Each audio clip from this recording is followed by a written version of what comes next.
નમસ્કાર ખેડૂત મિત્રો, હું રમેશ રાઠોડ, વિષય નિષ્ણાત પાક સંરક્ષણ કૃષિ વિજ્ઞાન કેન્દ્ર ગીર સોમનાથ.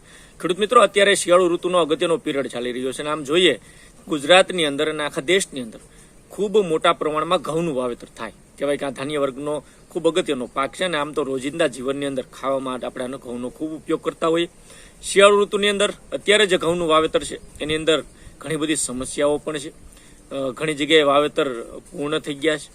ઘણી જગ્યાએ જે આ વર્ષે ચોમાસાનો કમોસમી વરસાદ લેટ પડવાને લીધે અમુક ટકા વિસ્તારની અંદર વાવેતર પણ બાકી છે અને ઘણી જગ્યાએ 1 મહિનાથી લઈને 45 દિવસ સુધીના ઘઉં પણ થઈ ગયા છે. એટલે અલગ અલગ પરિસ્થિતિ પ્રમાણે, અલગ અલગ વિસ્તાર પ્રમાણે ઘઉંનું વાવેતર અને ઘઉંનો પીરિયડ પણ છે. મિત્રો, આજે મેં તમને જે વાત કરવી છે એ ખૂબ અગત્યની છે, મહત્વની છે. એટલા માટે મહત્વની છે કે જો આ વિડીયોની અંદર જે હું વાત કરવાનું છે એ 5 ભૂલો, ઘઉંની અંદર જો આ 5 ભૂલમાંથી કોઈ પણ ભૂલ આપણે કરીએ તો એનું ખૂબ માઠું પરિણામ ઉત્પાદનની અંદર આપણે ભોગવતા હોઈએ. ઘણી જગ્યાએ ઘઉં આપણને ખૂબ સારા લાગે, જ્યારે આપણે જોતા હોઈએ ત્યારે ઘઉંનો વિકાસ, વૃદ્ધિ બધું સારું લાગે, પણ આ જે અગત્યની ભૂલો છે એ સમયે જો એ ટ્રીટમેન્ટ ન કરીએ અથવા એ વસ્તુનો ઉપયોગ ન કરીએ તો એનું માઠું પરિણામ જ્યારે આપણે ઘઉં કાઢીએ ત્યારે ઉતારાની અંદર દેખાતું હોય. ઘણી વખત એવું થતું હોય કે આ વીઘે આપણે 50-60 મણ થશે આમ જોઈને, પરંતુ જ્યારે પાકે ત્યારે એમ થાય કે આ તો 30 મણ જ છે. તો આ જે ઘટાડો થાય છે એ શેના લીધે થાય છે? એની જે ભૂલો છે એ 5 કઈ ભૂલો હોઈ શકે, એને કઈ રીતના આપણે કયા પ્રકારની માવજત કરીને એ ભૂલોને સુધારી શકીએ એની આ વિડીયોની અંદર સવિસ્તારથી વાત કરવી છે. મિત્રો, વિડીયો શરૂ કરવું પહેલાં આપ સર્વને ખાસ વિનંતી કે આપ આ ચેનલની અંદર નવા હો તો આ ચેનલને સબસ્ક્રાઇબ કરી લો, ઘંટડીના બટન ઉપર ક્લિક કરો, ઓલ નોટિફિકેશન આવી જશે, તમામ પ્રકારના વિડીયો તમને મળતા થઈ જશે. ત્યારબાદ વિડીયો ગમે તો એને લાઇક, અંગૂઠાના નિશાન ઉપર આપી દેજો અને આ વિડીયો બીજા મિત્રોને શેર પણ કરી દેજો. મિત્રો, ખાસ કરીને ઘઉંની જ્યારે વાત કરતા હોય તો આમ તો કોઈ પણ ખેતી જે છે એ કુદરત આધારિત કહેવાય, કારણ કે કુદરતી જે પરિબળો છે એ ખેતીની અંદર ખૂબ મોટા પ્રમાણમાં કામ કરતા હોય. એની અંદર જે મોટા ભાગની વસ્તુઓ છે એ આપણે કુદરત ઉપર આધાર રાખવો પડતો હોય. આપણી જમીન છે, પાણી છે, આબોહવા છે, આ મહત્વના પરિબળો છે. તમારી જમીનની પ્રત કેવી છે, કેવી જમીન છે, એના આધારે તમારું ઉત્પાદન નક્કી થતું હોય. પાણી કેવું છે, પાણીની અવેલેબિલિટી કેવી છે. ત્રીજું છે વાતાવરણ. કુદરતી વાતાવરણ જો અનુકૂળ રહે આ પાકોની અંદર, ઠંડી પડવાના સમયે ઠંડી પડે, ગરમી પડવાના સમયે ગરમી પડે તો પાકનું ઉત્પાદન પૂરું લઈ શકાય. એટલે તો વાતાવરણની જે પરિબળો છે એ ખૂબ મહત્વનું ભાગ ભજવતા હોય. પછી આપણી જે મહેનત અને આપણી જે ટ્રીટમેન્ટ છે એ અગત્યનું એની ઉપર કામ કરતું હોય. જે વસ્તુ ખાસ કરીને આપણા હાથમાં હોય અને ઘઉંના ઉત્પાદનમાં શરૂઆતનો જે 1 મહિનો છે, હજી ફરી વાત કહું, સાંભળી લેજો, શરૂઆતનો 1 મહિનો એટલે શરૂઆતના 30 દિવસ ઘઉં માટે ખૂબ અગત્યના છે. અને આ 30 દિવસમાં જ આપણે મોટાભાગની જે કાળજીઓ લેવાની છે એમાં ઘણી વખત આપણા પ્રસંગો આવતા હોય, સારા નરસા પ્રસંગો હોય, આપણે ક્યાંય જવાનું હોય, પ્લાનિંગ હોય, તો એ બધું જ બાજુ ઉપર મૂકી અને ઘઉં જ્યારે આપણા વાવી દઈએ ત્યારથી લઈને 1 મહિના સુધીનો એટલે કે 30 દિવસના પીરિયડમાં જેટલી ટ્રીટમેન્ટ, પાણી આપવાનું, ખાતર આપવાનું, સ્પ્રે કરવાનું, એ બધું જ આપણે મિત્રો નિંદામણ નિયંત્રણ કરવાનું, આટલું જ જો આપણે 1 મહિનાની અંદર કરી લઈએ તો ઘઉંને ઉત્પાદનની અંદર ખૂબ સારો એવો ફાયદો થાય ને સારું ઉત્પાદન લઈ શકીએ. પરંતુ આ 1 મહિનો, શરૂઆતના મહિનામાં જો આપણે થાપ ખાઈ જઈએ અને મેં કીધું એમ જો ભૂલો કરી દઈએ તો એ ભૂલો આપણે પાછળની અવસ્થામાં 4 મહિના પછી પાકતા ઘઉંની અંદર ઉત્પાદન સ્વરૂપે એટલે કે ઉત્પાદનના ઘટાડા સ્વરૂપે આપણને પાછી મળતી હોય. તો મારી ખાસ વિનંતી છે કે આ વસ્તુને સમજવાની કોશિશ કરીએ અને પહેલો મહિનો ઘઉં માટે જે અગત્યનો છે એને ખૂબ સારી રીતે ટ્રીટમેન્ટ કરીએ.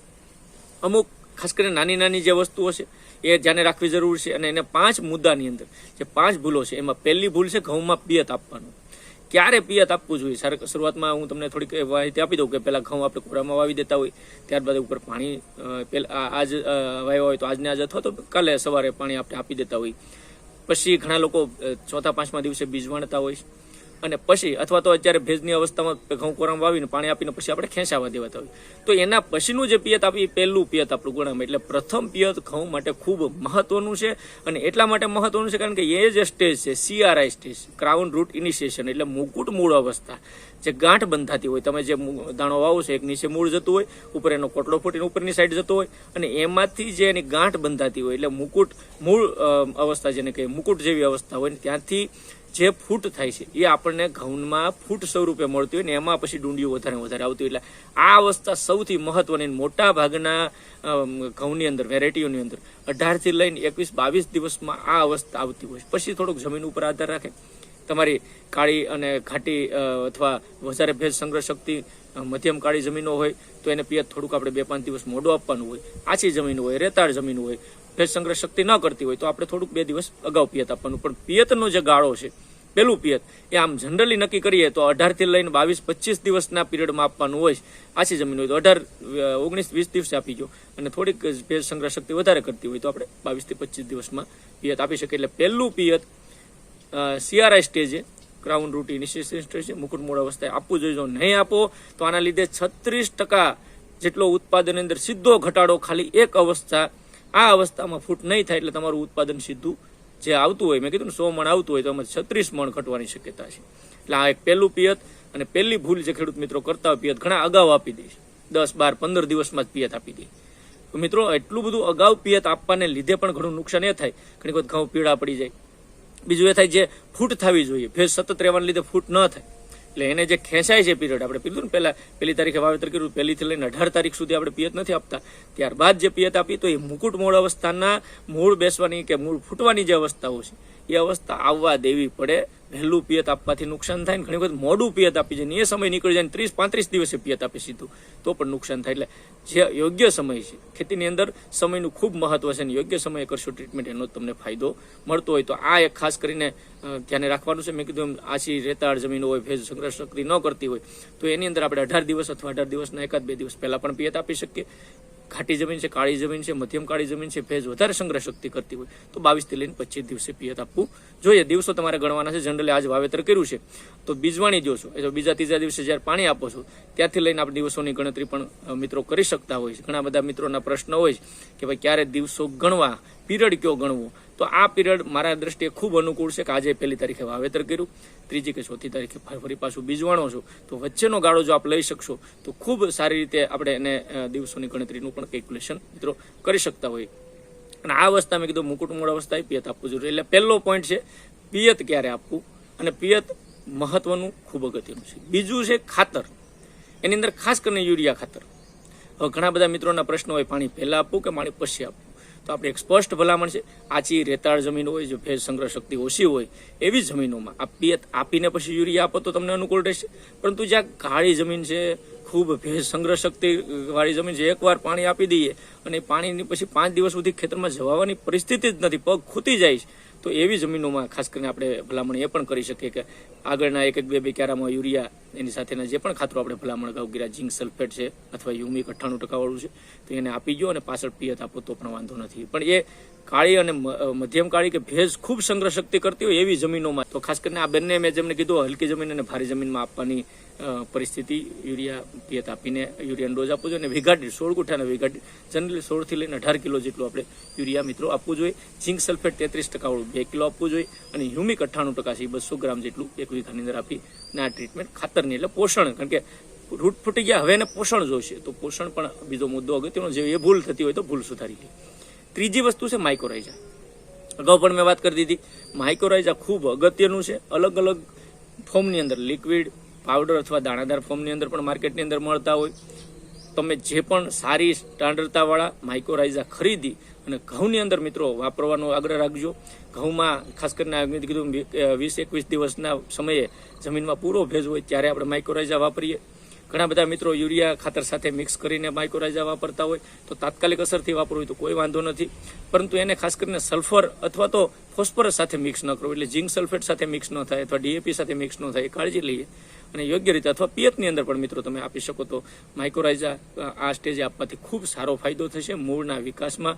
મૂળને જે ફોસ્ફરસ, કારણ કે આ ઘઉંના પાકને ફોસ્ફરસની જરૂર વધારે છે, તો ફોસ્ફરસની અવેલેબિલિટી વધારવામાં, ફોસ્ફરસ એના સુધી પહોંચાડવામાં અને છોડને આપવામાં ખૂબ અગત્યનો ભાગ ભજવશે. એટલે માઇક્રોરાઇઝા ખાસ મારી દ્રષ્ટિએ ઘઉંની અંદર 1-2 વીઘામાં ખતરા માટે પણ આપવું જોઈએ. આ ત્રીજી ભૂલ જે નથી આપતા અને એનું પરિણામ ઘણી બધું ઉત્પાદનમાં.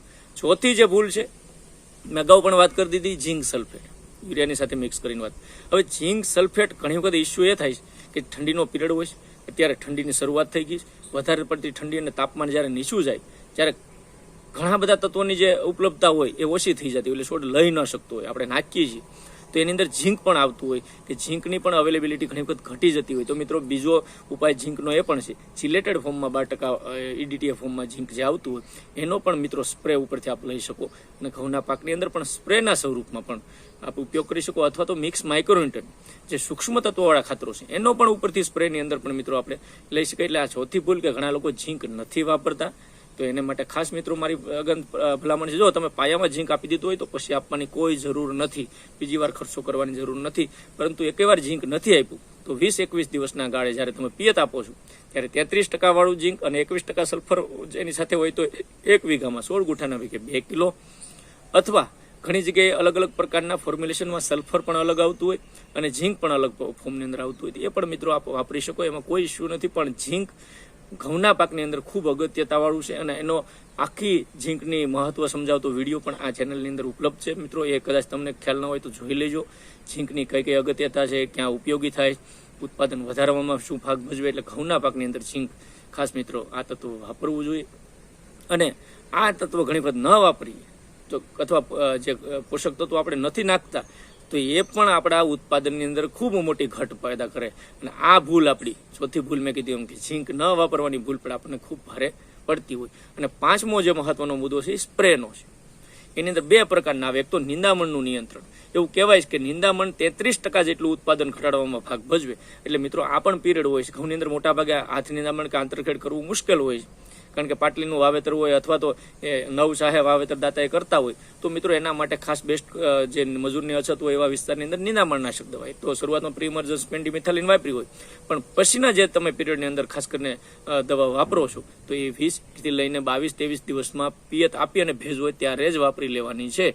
એટલે નિંદામણનો આ સ્ટેજે કંટ્રોલ કરી લેશો, છેલ્લે સુધી ઉત્પાદનમાં ક્યાંય નિંદામણનો નહીં નડે. ને અત્યારે તો લાંબા પાનવાળા અને ગોળ પાનવાળા બંનેના મિશ્રણયુક્ત જે દવાઓ છે એ ખાસ કરીને ક્લોડિનોફોપ અને મેટસલ્ફ્યુરોન આ બંનેના કોમ્બિનેશનવાળી દવાનો પણ ઉપયોગ કરી અને નિંદામણનો નિયંત્રણનો સ્પ્રે ખાસ આ સ્ટેજે કરવાનો છે. અને એની સાથે સાથે એ સ્પ્રે કર્યા પછી ઘઉં ઘણી વખત થોડાક પાછા પડતા હોય, સેજ પીળાશ પડતી હોય તો એના લીધે સ્પ્રે જે કરવાનો આવે એ પહેલો સ્પ્રે વોટર સોલ્યુબલ ખાતરની અંદર 19-19-19 અગાઉ પણ ભલામણ મેં ઘણી વાત કરી, 19-19-19 એક પંપની અંદર 100 ગ્રામ અને તેની સાથે મિક્સ માઇક્રોન્યુટ્રન ગ્રેડ 4 20 ગ્રામ આ બંનેનો સંયુક્ત સ્પ્રે આ સ્ટેજ એટલે 1 મહિના સુધીની ટ્રીટમેન્ટમાં આ સ્પ્રે કરવાનો છે. એટલે 5 અગત્યની બાબતો મેં અહીંયા વાત કરી.